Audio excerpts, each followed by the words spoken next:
നമസ്കാരം. ഇന്ന് നമ്മൾ പരിചയപ്പെടുന്നത് മിസ്റ്റർ ബാലിഷാണ്. ബാലിഷ് എന്ന് പറയുന്നത് BSF സോൾജിയർ കാറ്റഗറിയിൽ നിൽക്കുന്ന ഒരു വ്യക്തിയാണ്. ആൾ നമ്മുടെ അവിടെയാണ് കുറേ കാലമായിട്ട് സർവീസ് ചെയ്യാറ്. ആളുടെ ഒരു എക്സ്പീരിയൻസ് ഒന്ന് കേട്ട് നോക്കിയാലോ. ഹായ് ബാലിഷ്. അപ്പോൾ നമ്മുടെ ഒരു എക്സ്പീരിയൻസ് എങ്ങനെയുണ്ട് നമ്മുടെ അവിടുത്തെ സർവീസ്? നിങ്ങൾക്ക് എന്തുകൊണ്ടാണ് നിങ്ങൾ വീണ്ടും നമ്മുടെ സർവീസിലേക്ക് വരുന്നതിൻ്റെ ഒരു ഞാൻ ഇവിടെ തൃശ്ശൂരായിട്ട് ഇപ്പോൾ 2 വർഷമായിട്ടുള്ളൂ. BSF വന്നിട്ട് 13 വർഷമായി. ഇപ്പോൾ ഞാൻ നാട്ടിൽ നിന്നാണ് വണ്ടി എടുത്തിട്ടുണ്ടായിരുന്നത്. പക്ഷെ എൻ്റെ സർവീസ് മൊത്തം ഇപ്പോൾ ഈ വണ്ടിയുടെ എല്ലാ സർവീസും ഞാൻ ഇവിടെ നിന്നാണ് ചെയ്യാറുള്ളത്. നല്ല ഗുഡ് സർവീസാണ്. ഇവിടുത്തെ മെക്കാനിക് ആയാലും ഇവിടുത്തെ മാനേജേഴ്സ് ആയാലും ഇവിടുത്തെ ഓണേഴ്സ് ആയാലും നല്ല അടിപൊളിയായിട്ട് എല്ലാ കാര്യങ്ങളും ക്ലിയർ ആയിട്ട് ചെയ്യുന്നുണ്ട്. നമ്മൾ വണ്ടി കൊടുത്താൽ ഞാൻ എല്ലാം പെർഫെക്റ്റ് ആയിട്ടാണ് എല്ലാം ചെയ്തു തരുന്നത്. വീണ്ടും ഞാനിവിടെ എൻ്റെ 2-3 കംപ്ലൈൻ്റ് ആയിട്ട് നിങ്ങളുടെ അടുത്ത് വന്നിട്ടുണ്ടായിരുന്നു. അത് നിങ്ങളത് നല്ല പെർഫെക്റ്റ് ആയിട്ട് ചെയ്തു. അതിനൊരു പോലും പൈസ പഠിക്കാണ്ട് എന്നെ കറക്റ്റായിട്ട് ക്ലിയർ കംപ്ലീറ്റ് ചെയ്തിട്ടുണ്ടായിരുന്നു. ഹാപ്പിയാണ്, ഭയങ്കര സന്തോഷം. അതറിഞ്ഞാൽ ഹാപ്പിയാണ്.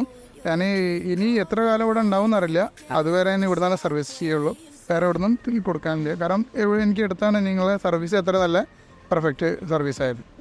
അപ്പോൾ താങ്ക് യു ബാലിഷ്. അപ്പോൾ ഇത് നമ്മുടെ ഒരു ക്ലയൻ്റാണ് സർവീസിൽ വരുന്നത്. ആളുടെ ഒരു എക്സ്പീരിയൻസാണ് നിങ്ങളിപ്പോൾ കേട്ടത്. Thank you.